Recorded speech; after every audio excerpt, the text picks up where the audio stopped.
daughter I met, she snuck out. Yeah, it's got it. Anything to dodge hearing me speaking, anything. Oh, as if. But I've got a wife and 2 children. I've got Emma who's 13. I've got Sam who's 11.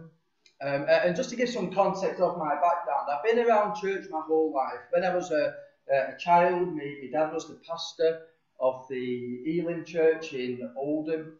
And then he stepped down when I was about 14 and went up to be an elder at Fresh Church in Moorside. And it was roughly at this time that I got to meet Dave and Mary. Dave and Mary were my youth leaders, and it would be wrong for me, even though they're not here, it'd be wrong of me not to this morning just honour them before you and the impact that they've had on my life. Because, well, ultimately, I stand before you here this morning as a result of the grace of God. Don't we all come this morning as a result of the grace of God? But it was the obedience of Dave and Mary to the calling on their lives that continually pointed me back to Jesus. And so I honour Dave and Mary for the way in which they've encouraged me, the way in which they've blessed me, the way in which they've corrected me, but always with a heart of pointing me back to Jesus. So at least I know if Dave and Mary listen to the recording now, won't I?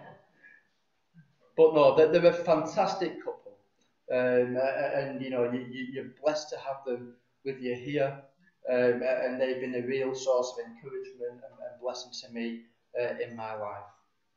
I've served as an elder at Newbull Church in Rochdale and also Hope Church in Shaw when that was planted. And myself and my wife and Emma and Sammy currently now go to New Life in Milner.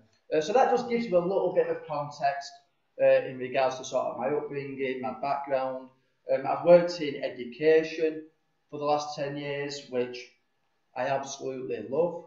I love my job. I'm not going to embarrass people, but there are people amongst us who go to the school that I work at.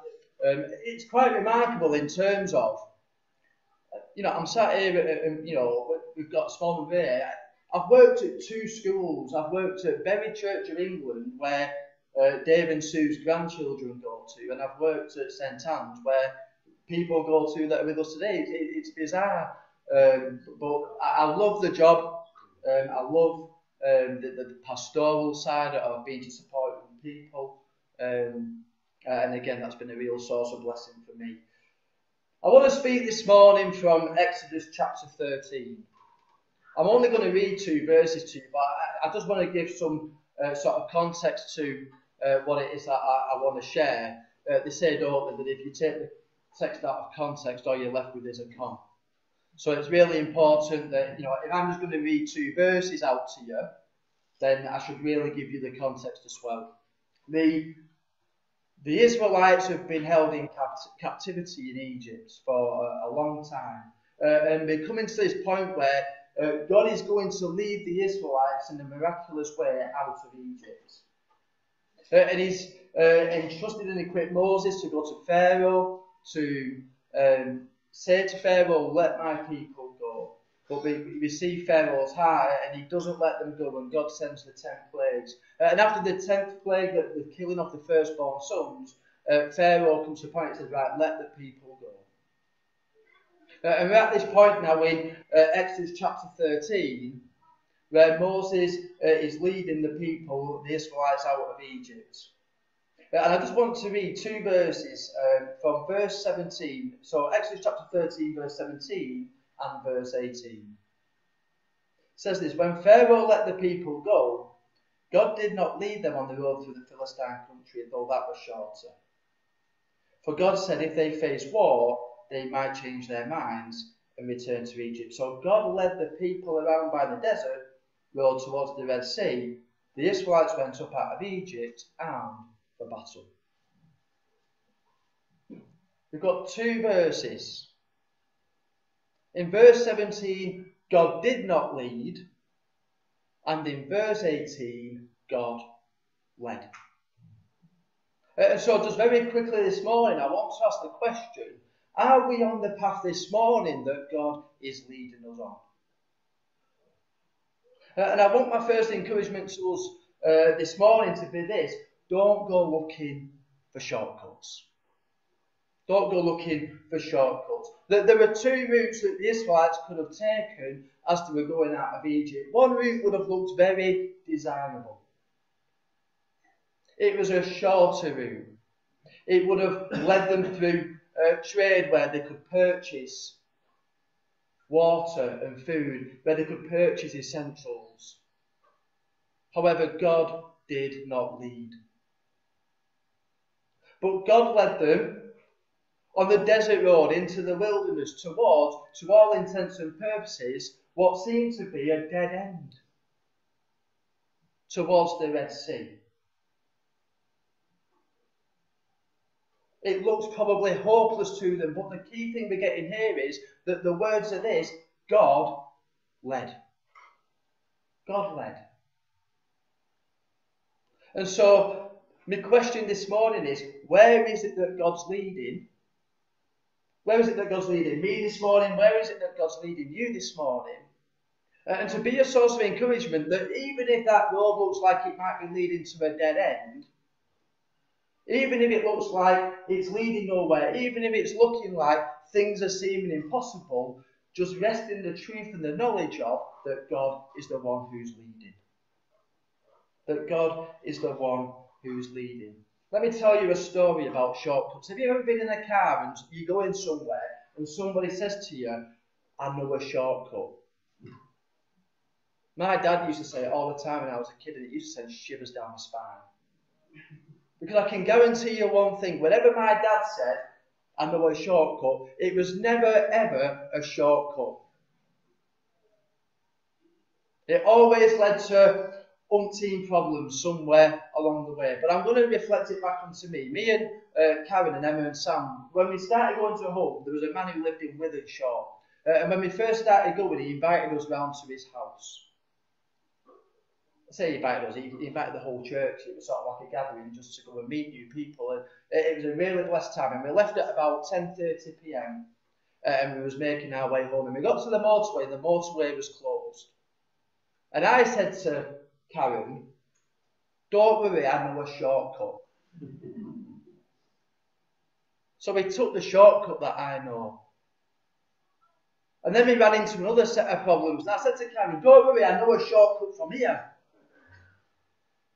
Let me tell you, we left Withenshaw at 10:30 p.m. And by no exaggeration, I think we got home in Rochdale at about 2 o'clock in the morning. Shortcuts lead to problems when we don't stick on the path that we should be on. I could have got to London quicker had I not put the trust in my own shortcuts.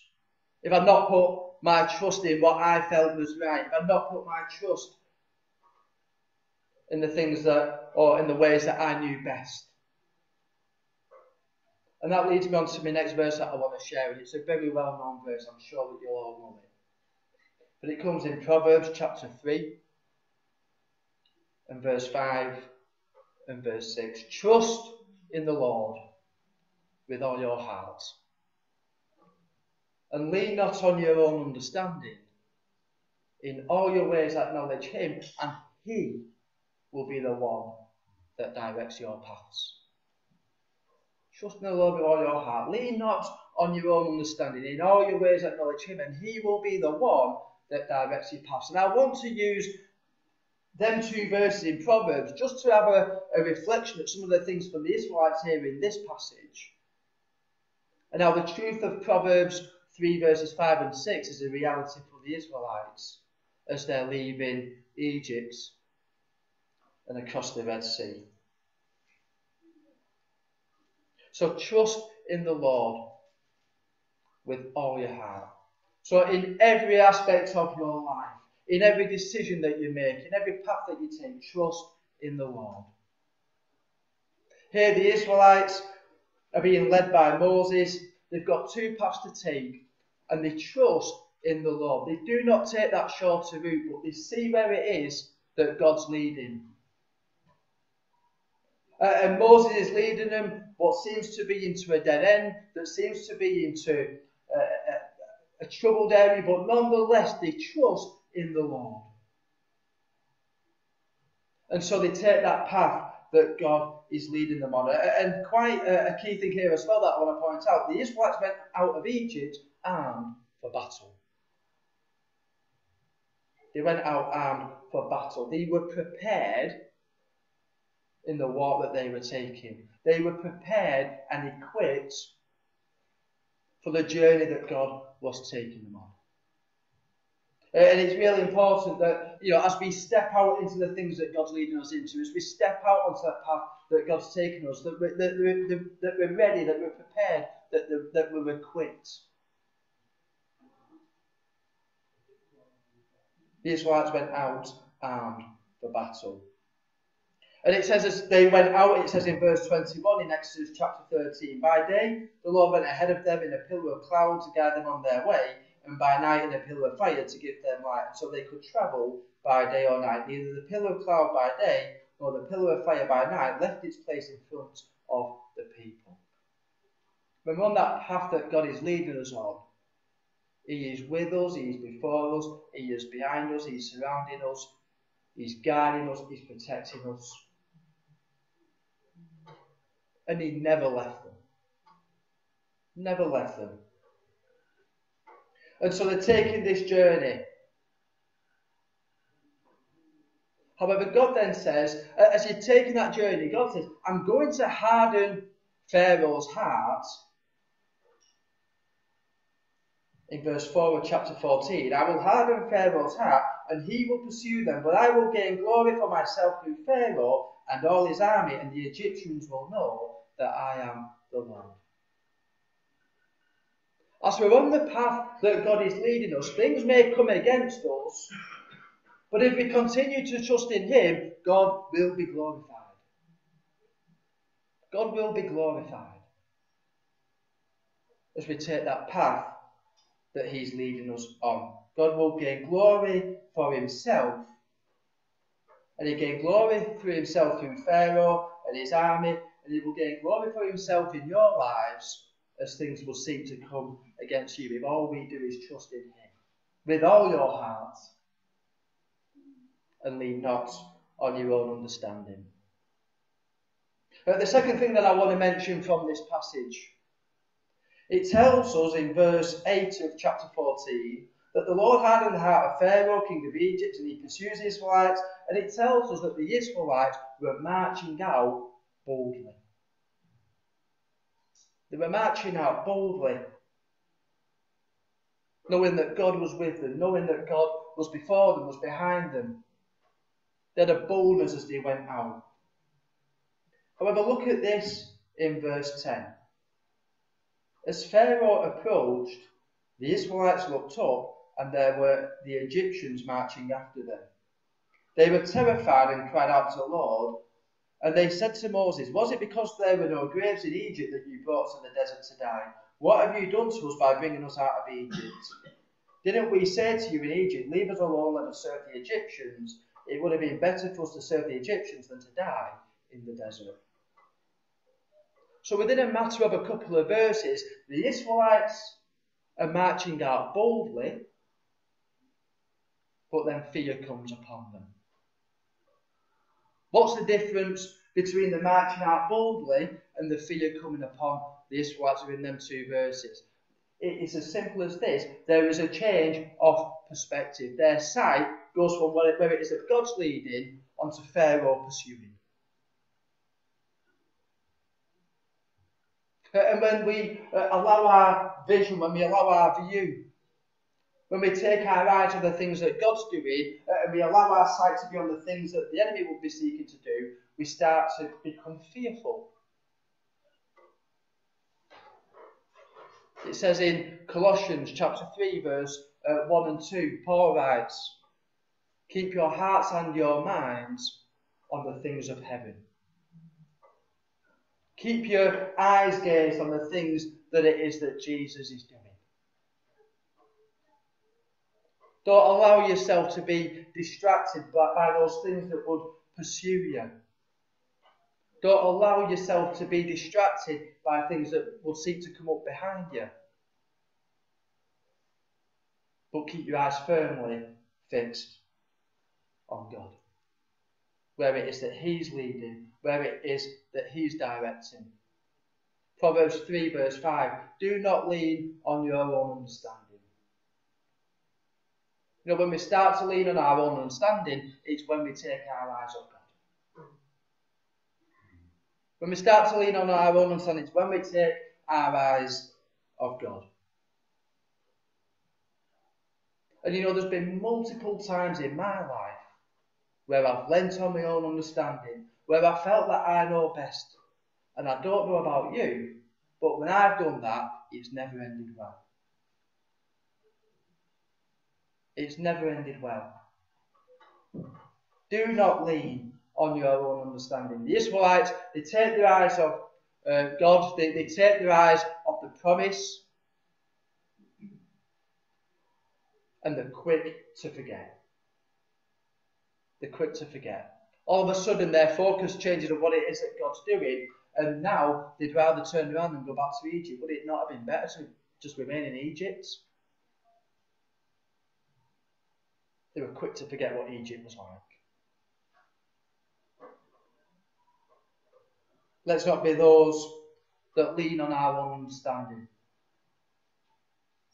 but trust in Him in all things.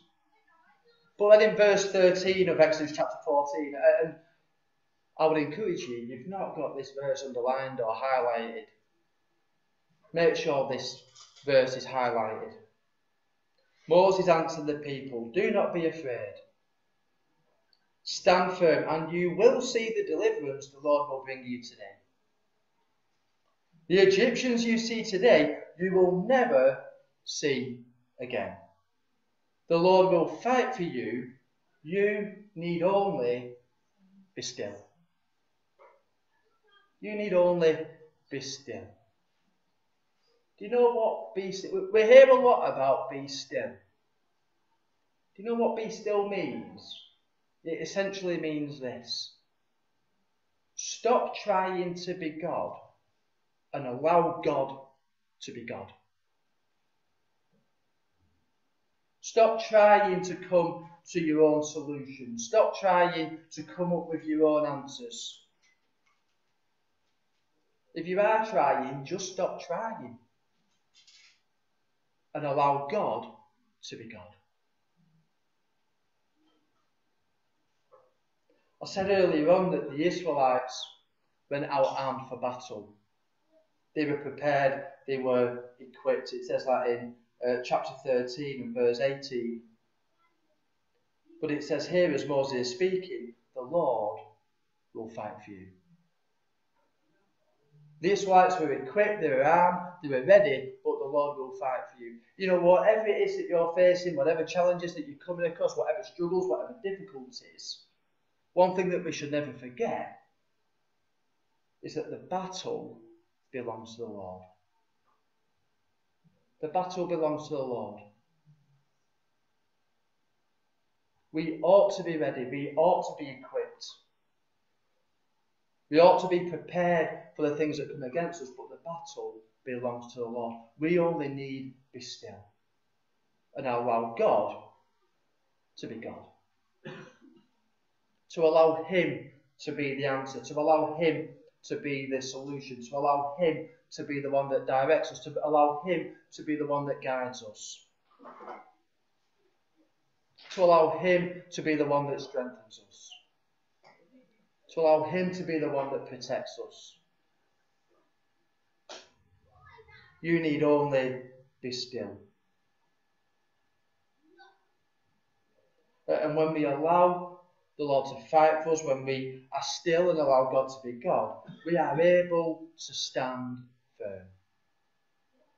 We're able to stand firm on the truth of God's word. We're able to stand firm on the promises of God. We're able to see His deliverance because He is the one who's leading the way. Stand firm and you will see the deliverance the Lord will bring you today. The Egyptians you see today, you will never see again. Let me just ask you this morning, what is the Egyptian in your life? What's the Egyptian in your life this morning?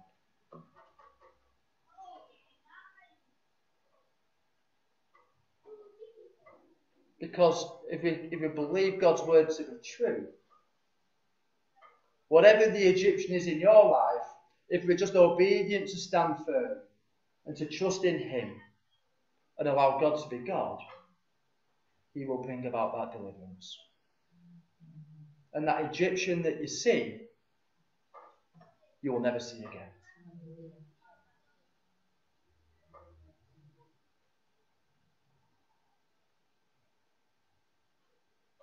And so the Lord said to Moses, why are you crying out to me? Tell the Israelites to move on.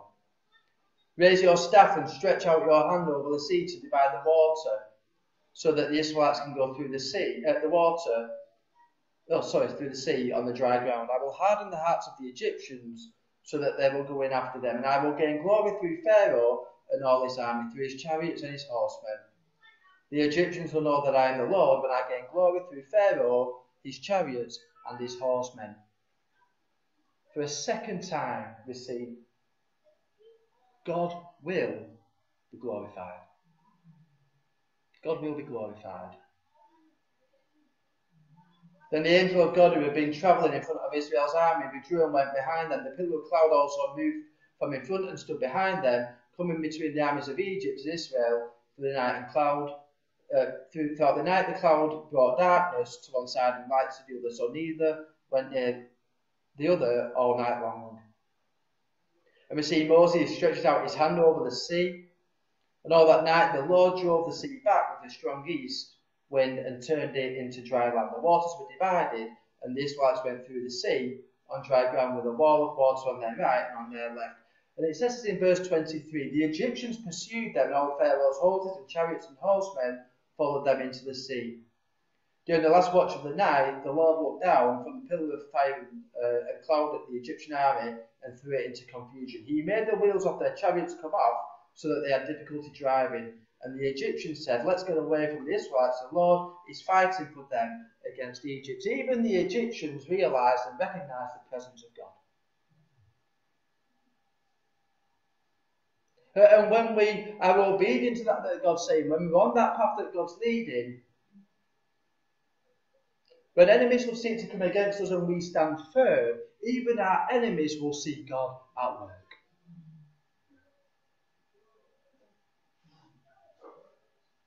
The Egyptians saw God at work, and God was glorified.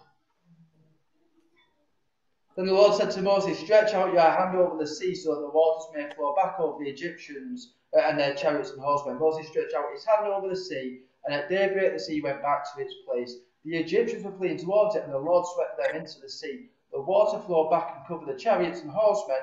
The entire army of Pharaoh that had followed the Israelites into the sea, not one of them survived.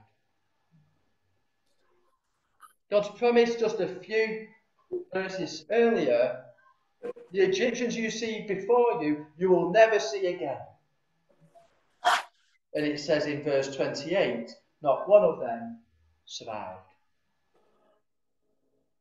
When God brings deliverance, it's a full deliverance. Next week's programme is back at the usual. When God brings deliverance, it's a full deliverance. We sing a song at my church, I don't know if you sing it, but the words, the song's called Majesty. And every time we sing it, I can't help at times get a bit choked up. Because if we just realise some of the words that we sing, one of the lines in that song is this: your grace has found me just as I am.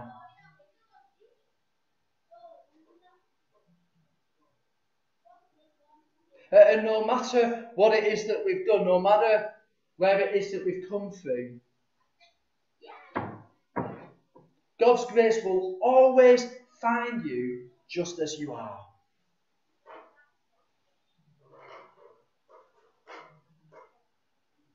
And Paul writes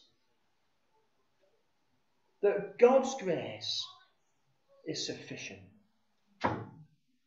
God's grace is sufficient. God's grace here has parted the sea in order that they can go through. God's grace found them just as they are. And when deliverance came, it was a full deliverance.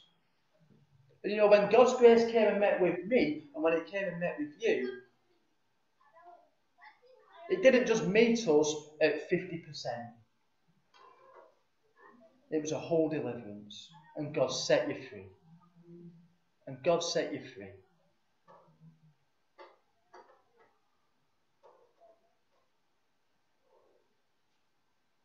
But there's a difference between being set free and walking in freedom. I gave this analogy, I'm keeping an eye on the time. I gave this analogy at the church that I'm at now the other week. I was speaking the other week and I gave this analogy. If there's a man who's in a prison cell and the door's locked and he's bound up in chains, and then a man comes and he opens up the door, he unlocks the door, he releases the chains, the man's set free. If the man chooses to remain in the prison cell, is he free or is he not free? It's an interesting question. Is he free or is he not free? Well, the answer is yes and the answer is no. Yes, he's free because he's been set free. And when Jesus comes and sets you free, he opens up that door and releases the chains. However, we then have to be obedient to stepping out into the freedom that he's given to us. Paul writes on in Galatians, it was for freedom that Christ has set you free.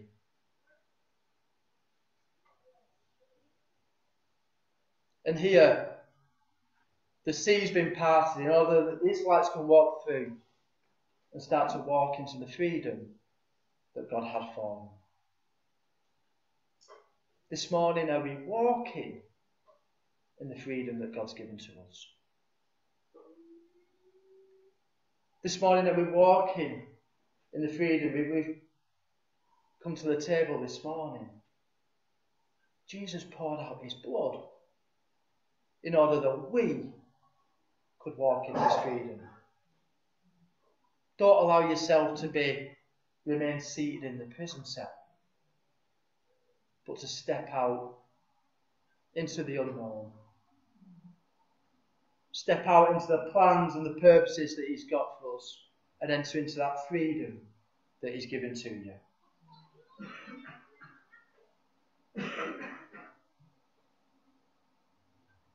That day the Lord saved Israel from the hands of the Egyptians, and Israel saw the Egyptians lying dead on the shore. And when the Israelites saw the great power the Lord displayed against the Egyptians, the people feared the Lord and put their trust in him and in Moses, his servant. I'm going to go back just to wrap things up. I'm going to go back to that verse in Proverbs. Trust in the Lord with all your heart. In all that you do, trust in him. Allow him to be the one that leads you. Be obedient to be on the path that he's taking you on. Do not lean on your own understanding. Like I said, when we lean on our understanding, it never ends well. That's my experience, and I'm sure it's probably your experience too. The Israelites started to lean on their own understanding as they took their eyes off God and saw the Egyptians and Pharaoh approaching, and it brought on fear. Do not lean on your own understanding. In all your ways, in everything that you do, acknowledge him. We see that in verse 13. Moses acknowledges God. He acknowledges who he is. Moses acknowledges that he can stand firm and that the Israelites can stand firm. And that they only need to be still in everything that you do, acknowledge him in all things. And when we trust in him, when we don't lean on our understanding, when we acknowledge him, he will be the one that directs your paths. He will be the one that directs your way. And let's be those that take hold of the freedom that God's given to us. Let's be those that get hold of his promises. Let's get hold of his calling. Let's be ready, let's be prepared to enter into the purposes, into the plans, into the call of God on your life.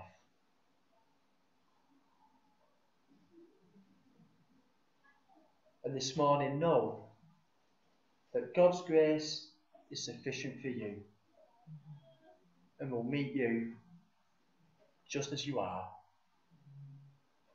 God's grace will meet you just as you are, as we walk in his will, and as we walk in his plans, as we walk in his purposes. Let me pray.